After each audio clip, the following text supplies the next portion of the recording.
है आपका मुनाफे की मंडी में। मैं हूं आपके साथ तृप्ति उपाध्याय और आज शो में हमारे साथ है आर मनी के तरुण सत्संगी। तरुण जी, आपको क्या लगता है सोने में इन लेवल्स पर क्या करना चाहिए? काफी दिनों से हम देख रहे हैं कि एक थोड़ा सा उछाल या एक छोटा मोटा करेक्शन ही सोने में देखने को मिल रहा है। इसके अलावा रेंज बाउंड दायरे में ही कारोबार कर रहा है, हालांकि सिल्वर के मुकाबले थोड़ा सा यहाँ पर स्ट्रॉन्ग या थोड़ी सी स्टेबिलिटी कह सकते हैं। इन लेवल्स पर सोने में क्या सलाह होगी? हाय, गुड मॉर्निंग। वेल देखिए, अल्टीमेटली मार्केट के अंदर अभी भी सेफ हेवन प्रीमिया गोल्ड के अंदर इंटैक्ट है। हमने देखा कि मंडे को 5250 का 5080 का लो लगाया, ट्यूसडे को 5250 का हाई। सिंस देन मार्केट इसी दायरे के अंदर मूव कर रहा है। अभी भी क्लैरिटी है, जब तक 5080 के नीचे कॉमेक्स स्पॉट नहीं जाएगा, I think dip should be bought. हाँ, मार्केट 5220 के आसपास रेजिस्टेंस फेस कर रहा है, उसके ऊपर चल नहीं पा रहा है। बट लेकिन ऐसी पॉसिबिलिटी है 5080 नहीं काटेगा तो 5250 काट के मार्केट में फर्दर तेजी देखने को मिल सकती है टुवर्ड्स 5350। देखिए, अल्टीमेटली कल फिर से मीटिंग हुई। मीडिएटर ओमान ने बोला एग्जैक्टली कि प्रोग्रेस बहुत अच्छा हुआ है। ईरान के अगारची का कहना था, फॉरेन मिनिस्टर, एग्जैक्टली काफी अच्छी प्रोग्रेस है। साइमल्टेनियसली उन्होंने मुद्दे सैंक्शन हटाने के और न्यूक्लियर के ऊपर काफी हद तक सहमति जताई है। बट ऐसा कुछ कंफर्मेशन यूएस के डिप्लोमेट्स की तरफ से नहीं आया है। अभी मंडे को मीटिंग फिर से होगी। ये जो राजनीतिक और डिप्लोमेटिक जो इश्यूज होते हैं ओवरनाइट, उन पर समझौते टिपिकली होते नहीं है। यही कारण है रिस्क प्रीमियम मार्केट के अंदर बना हुआ है। डॉलर इंडेक्स कंसिस्टेंटली टूट रहा है, बॉन्ड यील्ड के अंदर भी गिरावट देखिए। All these factors are supporting the gold prices. अब मंडे को सहमति होगी नहीं होगी, ये एग्जैक्टली टाइम बताएगा। वियना के अंदर मीटिंग है, लेकिन जो की मुद्दे हैं, uranium enrichment program and ultimately जो यूरेनियम का स्टॉक है ईरान के पास, एग्जैक्टली कैसे उसको डिस्पोज ऑफ करेंगे, इन मुद्दों पर अभी तक कोई सहमति दोनों तरफ से नहीं आई है, या इन मुद्दों पर दोनों तरफ से कोई भी वार्तालाप नहीं हुआ है, जो कि एक बहुत अहम मुद्दा है। अल्टीमेटली आई थिंक जिस तरीके से मार्केट में अभी भी बहुत ज्यादा कॉशियस अप्रोच रखना चाहिए। आई थिंक समझौता नहीं होता है तो अल्टीमेटली वॉर के चांसेस बहुत ज्यादा हो जाते हैं। होगा तो मिडिल ईस्ट की टेंशन गहराएगी। इंडियन मार्केट की भी बात करते हैं, 1,58,000 काफी अच्छा सपोर्ट बना हुआ है। जब तक ये नहीं काटेगा गोल्ड के अंदर शॉर्ट टर्म में भी गिरावट देखने को नहीं मिलेगी।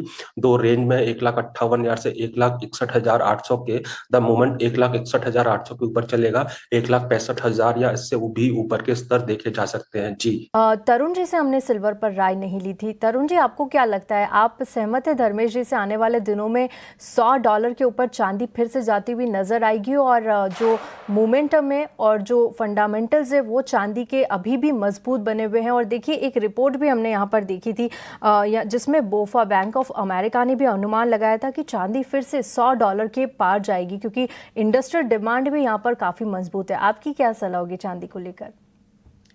या जैसा कि धर्मेश ने कहा, मैं भी इत्तेफाक रखता हूं कि एग्जैक्टली सिल्वर ज्यादा परफॉर्म करेगी compare to gold. Exactly last 6 साल से सिल्वर मार्केट डेफिसिट में है। लास्ट ईयर भी हमने डेफिसिट देखा था, अराउंड 180 मिलियन ऑन्सेस का था। एंड इस साल का अनुमान है ये डेफिसिट बढ़ के 250 से 300 मिलियन ऑन्सेस का हो सकता है। 300 होता है तो it means around 1/3 of the total production. Simultaneously inventory काफी कम है यूएस के अंदर, एंड काफी रश है पेपर के वर्सेस लोग फिजिकल डिलीवरी की डिमांड कर रहे हैं। साइमल्टेनियसली जैसा कि धर्मेश ने बोला कि rate cut story will remain intact. India के अंदर हम वो माफ कीजिएगा, यूएस के अंदर हम देखेंगे later half of this year के अंदर 2 से 3 रेट कट हो सकते हैं। और जिस तरीके से अभी Q4 के यूएस के जीडीपी नंबर्स आए हैं, विच इज रिफ्लेक्टिंग कि यूएस की इकोनॉमिक कंडीशन अच्छी नहीं है। दो इन्फ्लेशन एलिवेटेड लेवल पर है, बट अनएम्प्लॉयमेंट रेट अभी भी हाई पर है। Simultaneously soft labour market condition है। All together industrial demand likely to remain very robust, especially from solar, AI and data center simultaneously। Market में ETF की स्ट्रॉन्ग बाइंग है, एंड गोल्ड में जिस तरीके से बाइंग रश दिख रहा है सेंट्रल बैंक का। So these are the factors supporting कि silver is likely to remain preferred commodity as compare to the gold. And we are also like feeling की शॉर्ट टर्म में तो देखिए अल्टीमेटली $100 आ ही सकता है। हमने जैन के फर्स्ट वीक में आप ही के चैनल पर बोला था बाय द ईयर एंड, और हम प्रॉब्ली हो सकता है 150 से $200 आते हुए देखें।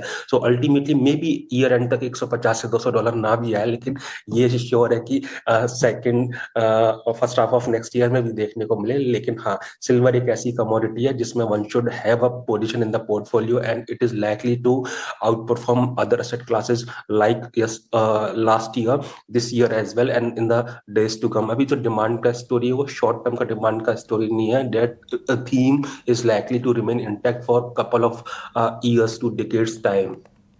हाँ, बिल्कुल बिल्कुल तरुण जी, और आपने जिस तरह से बोला काफ़ी बुलिश नज़रिया आपका लग रहा है कि आप तो 150 से $200 तक के लेवल्स भी आप ईयर एंड तक एक्सपेक्ट कर सकते कि हो सकता है आने वाले दिनों में हमें देखने को मिले, जिस तरह की मजबूत इंडस्ट्रियल डिमांड है और जो सिल्वर डेफिसिट यहाँ पर कई सालों से बना हुआ था। तो काफ़ी अच्छे फंडामेंटल्स आपने भी बताए हैं और काफ़ी बुलिश नज़रिया यहाँ पर तरुण जी का सिल्वर को लेकर।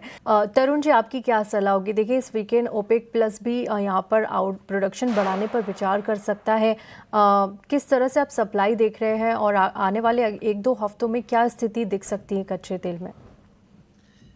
वेल देखिए, अल्टीमेटली मार्केट फंडामेंटल पर तो अभी रिएक्ट नहीं कर रहा है। फंडामेंटल अभी भी है ना काफी पॉजिटिव नहीं है ऑयल के, क्योंकि ऑयल मार्केट का जो सप्लाई है इस साल डिमांड के कंपैरिजन में तकरीबन 3.5 से 4 मिलियन बैरल पर डे ज्यादा रहेगा। लेकिन अभी सेंटीमेंट बहुत बड़ा रोल प्ले कर रहा है एंड ईरान यूएस का जो टग ऑफ वॉर चल रहा है एग्जैक्टली अभी तो क्या है, वार्तालाप से ही चल रहा है। इससे सबसे ज्यादा जो सेफ हेवन बाइंग आएगी वो ऑयल के अंदर आएगी as compare to gold and silver. And एक चीज और मैं आपको बताना चाहूंगा, crude is known as the mother of all the commodities. अगर इसके प्राइस बढ़ते हैं तो फिर रेस्ट ऑफ द कमोडिटीज के प्राइस भी बढ़ते हैं। सो अल्टीमेटली अभी मेरा ऐसा मानना है कि जब तक ईरान और यूएस का जो वार्तालाप चल रहा है, जब तक ये एपिक सेंटर है, तो सबसे ज्यादा जो प्रॉमिसिंग कमोडिटी है वो WTI, माफ कीजिए, ऑयल रहेगा। WTI भी एंड ब्रेंट एंड दुबई और other varieties of oil.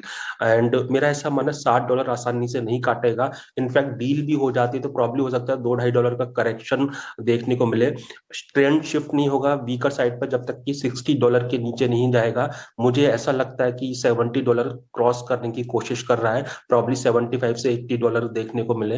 Indian market में भी देखिए अच्छा खासा 5900 के आसपास सपोर्ट बना रहा है। जब तक 5600 के नीचे नहीं जाएगा, आई थिंक ये पोजिशनली बाय कमोडिटी रहेगी। एंड 6150-62 तो शॉर्ट टर्म में, एंड थोड़ा सा अगर ब्रॉडर आउटलुक ले तो मेरे को लगता है कि 6500 भी इसके अंदर देखे जा सकते हैं। Oil is the commodity, short करने की ना सोचें जब तक कि ईरान का इश्यू मार्केट में हाईलाइटेड है। बिल्कुल तरुण जी, काफ़ी अच्छे से आपने समझाया। इसी के साथ तरुण जी, बहुत बहुत शुक्रिया हमारे साथ जुड़ने के लिए और तमाम कमोडिटीज़ पर अपनी राय रखने के लिए। शुक्रिया।